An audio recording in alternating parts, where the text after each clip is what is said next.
നെന്മാറ ഇരട്ടക്കൊലക്കേസിലെ പ്രതി ചെന്താമര ജയിലിലായി. പ്രതിയെ 14 ദിവസത്തേക്കാണ് കോടതി ഇന്ന് റിമാൻഡ് ചെയ്ത്.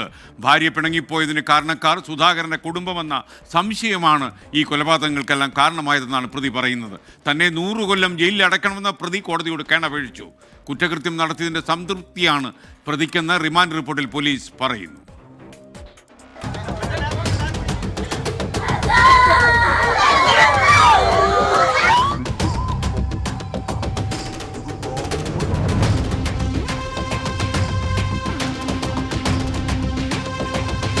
ഒന്നര ദിവസം പോലീസിനെയും നാട്ടുകാരെയും വട്ടം കറക്കി നെന്മാറ എന്ന നാടിനെ പരിഭ്രാന്തിയിലാഴ്ത്തി.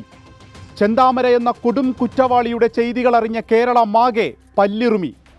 കാടും നാടും വിട്ട് തിരച്ചിൽ ശക്തമായപ്പോഴും വനത്തിനുള്ളിലാണ് ഇയാൾ ഒളിച്ചിരുന്നത്. ഒടുവിൽ ഈ നരാധമൻ ലക്ഷ്മിയുടെയും സുധാകരന്റെയും ജീവനെടുത്ത കൊടും കുറ്റവാളി ഇന്നലെ രാത്രി പോലീസിന്റെ വലയിൽ.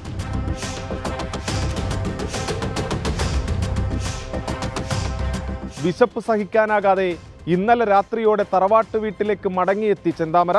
പക്ഷേ ചെന്താമരയുടെ വരവും കാത്ത പോലീസിന്റെ രഹസ്യാന്വേഷണ വിഭാഗം ഇവിടെ കാത്തിരിപ്പുണ്ടായിരുന്നു. പ്രതി പോലീസിന്റെ പിടിയിൽ. നാടകീയമായി നെന്മാറ സ്റ്റേഷനിലേക്ക് ചെന്താമരയെ എത്തിച്ചു. പക്ഷേ വിവരമറിഞ്ഞ വലിയ ജനക്കൂട്ടം സ്റ്റേഷനിലേക്ക് ഇരച്ചെത്തി. പോലീസുകാർ ഇടപെട്ട് ഇവരെ ശാന്തമാക്കാൻ ശ്രമിച്ചെങ്കിലും പ്രതിഷേധത്തിന് അയവ് വന്നില്ല. ലാത്തി ചാർജ് പല കുറിയുണ്ടായി. പിന്നെ പെപ്പർ സ്പ്രേ ഉൾപ്പെടെ പ്രയോഗിച്ചു.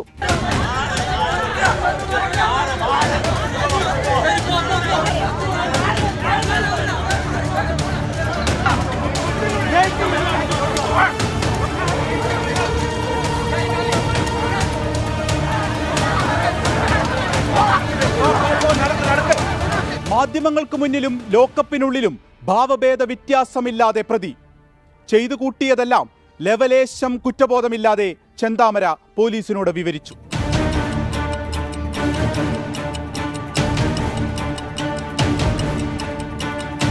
രണ്ടു പെൺകുട്ടികളെ അനാഥരാക്കിയ പ്രതി അഖിലയുടെയും അതുല്യയുടെയും മാതാവിനെയും പിതാവിനെയും മുത്തശ്ശിയെയും കൊലപ്പെടുത്തിയ ചെന്താമര പിടിയിലായിട്ടും പെൺകുട്ടികളുടെ ഭീതി അകന്നിട്ടില്ല.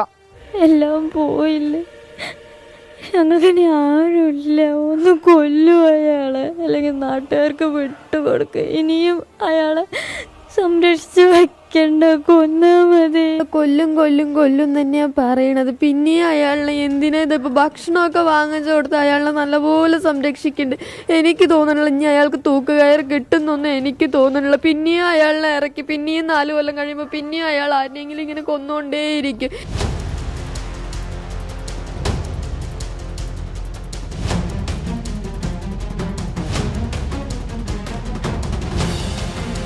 ഭാര്യ പിണങ്ങിപ്പോകാൻ കാരണം സുധാകരനും കുടുംബവുമാണെന്ന സംശയമാണ് 3 പേരുടെ ജീവനെടുക്കുന്നതിലേക്ക് പ്രതിയെ പ്രേരിപ്പിച്ചത്. ചെന്താമരയുടെ ഹിറ്റ് ലിസ്റ്റിൽ ഇനിയുമുണ്ടായിരുന്നു 3 പേർ. സജിതയുടെ കൊലപാതകം അന്വേഷിച്ച പോലീസ് ഉദ്യോഗസ്ഥൻ, സ്വന്തം ഭാര്യയും മകളും. നീ അയാളെ വരും, നീ ഇവർ ജാമ്യത്തിലെടുക്കും, നീയും വരും, നീ വന്നാൽ പറയും നിങ്ങൾ കോർട്ടിക്ക് പോയിക്കോളി, സുരക്ഷിത തരാൻ പറ്റില്ല, അയാൾക്ക് ഞങ്ങൾ കാലാകാല ജീവിതപര്യന്തം കൊടുക്കാൻ പാടില്ല എന്നൊക്കെ ഇവർ പറഞ്ഞാൽ തന്നെയാണ് ആ ചേച്ചി മരിച്ചപ്പോഴും. 5 വർഷത്തിൽ 6 വർഷത്തിൽ ഇനിയും 2-3 വർഷം കഴിയുമ്പോൾ അവനെങ്കിലും പണം കൊണ്ട് കൂട്ടുമ്പോൾ ഇവർ ഇറക്കും. അവർ ഗുണ്ട സംഘങ്ങൾക്ക് ഇറക്കുകയാണെന്ന് പറയുന്നു, ചിലവർ പറയും പാർട്ടി ഇടപെട്ടിട്ടാണെന്നൊക്കെ. എങ്ങനെ അയാൾ ഇറങ്ങി ഇപ്പോൾ 2 എണ്ണത്തിന് കൊന്നോ അതുപോലെ ഇയാൾ ഇറങ്ങും. ചെന്താമര തന്ത്രശാലിയായിരുന്നുവെന്ന് പോലീസ്. പോലീസിന്റെയും നാട്ടുകാരുടെയും തിരച്ചിലിനിടെയുള്ള നീക്കങ്ങൾ കാട്ടിൽ പതിയിരുന്ന് നിരീക്ഷിച്ചു. പോലീസിനെ കബളിപ്പിക്കാൻ ആത്മഹത്യ ചെയ്യുന്നുവെന്ന പ്രതീതിയുണ്ടാക്കി. He consider himself ഒരു strong tiger പോലെയാണ്. He is feeling that he is a tiger. നല്ല എക്സ്പേർട്ട് ആണ്. ഇയാൾക്ക് ആ സ്ഥലം ഒരു വനപ്രദേശം കൃത്യമായിട്ട് അറിയാം. So he knows how to hide. പ്രതിയെ കോടതിയിൽ ഹാജരാക്കുമ്പോഴും പിന്നീട് ജയിലിലെത്തിക്കുമ്പോഴും വലിയ ജനക്കൂട്ടം ആക്രോശവുമായി ഇരമ്പിയെത്തി.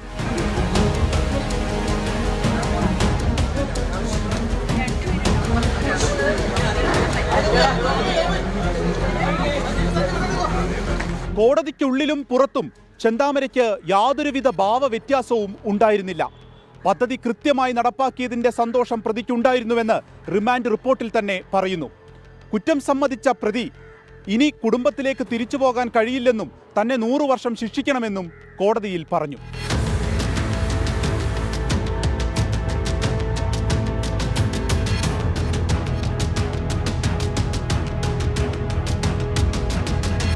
14 ദിവസത്തെ റിമാൻഡിലാണ് പ്രതി.